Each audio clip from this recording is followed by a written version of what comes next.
Assalamualaikum warahmatullahi wabarakatuh. Halo semuanya, kami dari kelompok 2, kami akan membahas tentang PT Indofood Sukses Makmur Tbk.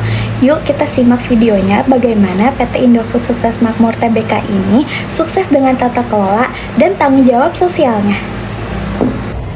Perkenalkan, nama saya Fania Sirasafana Azari Effendi dengan NIM 1040424000008. Jadi di sini aku akan menjelaskan latar belakang dari PT Indofood, yang dimana dalam era bisnis yang sangat kompetitif ini, penerapan good corporate governance ini menjadi kunci utama yang paling penting untuk PT Indofood menerapkan untuk menjaga kepercayaan publik dan juga kinerja perusahaan. Yang dimana PT Indofood ini sekarang sudah menjadi perusahaan pangan terbesar di Asia Tenggara yang menerapkan prinsip GCG seperti transparansi, akuntabilitas, tanggung jawab, independensi, dan juga kewajaran. Nah, sejak berdirinya PT Indofood di tahun 1980-an, PT Indofood berhasil tumbuh menjadi perusahaan multinasional berkat tata kelolanya yang baik dan juga etika bisnisnya yang kuat.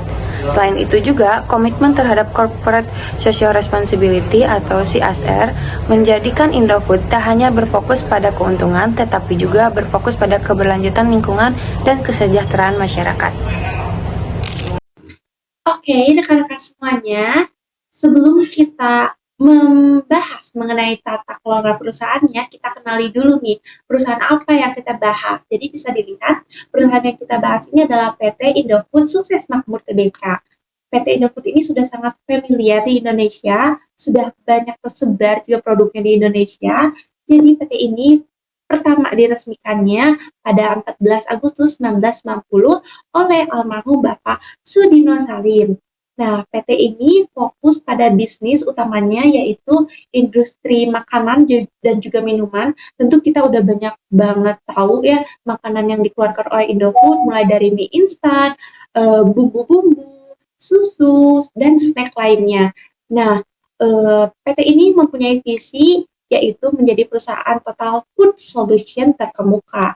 Nah, untuk mencapai visi tersebut, PT ini memiliki misi menyediakan produk berkualitas tinggi yang dipercaya konsumen di seluruh dunia. Jadi bisa dilihat ya, kalau orientasi PT ini itu tidak hanya secara domestik, tapi juga secara global.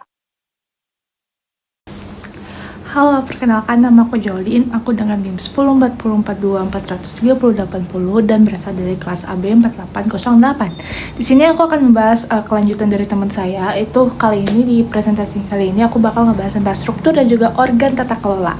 Nah, dari struktur dan organ tata kelola dari PT Indofood sendiri itu ada beberapa. Nah, kalau di PPT ini ada 3. Yang pertama itu ada RUPS. RUPS itu apa sih? RUPS itu adalah Rapat Umum Pemegang Saham, yang dimana itu merupakan organ yang tertinggi, yang dimana dia itu untuk menetapkan kebijakan utama, serta juga mengangkat dan juga memberhentikan Dewan Komisaris dan Direksi. Pokoknya dia itu yang berhak lah melakukan segalanya. Nah, di bawahnya RUPS itu ada apa? Nah, di bawahnya RUPS itu ada Dewan Komisaris, yang dimana Dewan Komisaris ini bertugas untuk mengawasi dan juga memberi nasihat kepada si direksi dan juga biar kayak kegiatan perusahaannya itu bisa berjalan sesuai dengan GCG, Good Corporate Governance.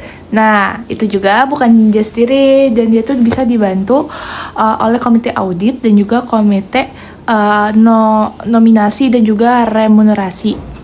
Nah, yang terakhirnya ada direksi. Nah, direksi itu apa sih? Direksi itu biasanya bertujuan untuk mengelola operasional dan juga secara strategis untuk bisnis perusahaannya sehari-hari.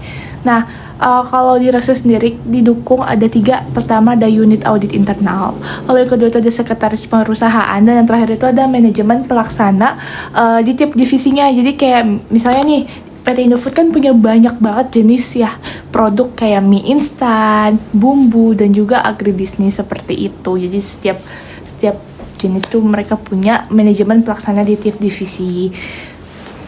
Lalu dia akan dilanjut oleh teman saya. Oke, selanjutnya ada tanggung jawab sosial. Program CSR Indofood meliputi pendidikan, lingkungan, kesehatan, dan ekonomi, pendidikan, beasiswa, dan pelatihan untuk siswa serta masyarakat, lingkungan, pengelolaan limbah, penghijauan, dan efisiensi energi, kesehatan, bantuan pangan dan program gizi seimbang, ekonomi pemberdayaan UMKM dan masyarakat sekitar pabrik.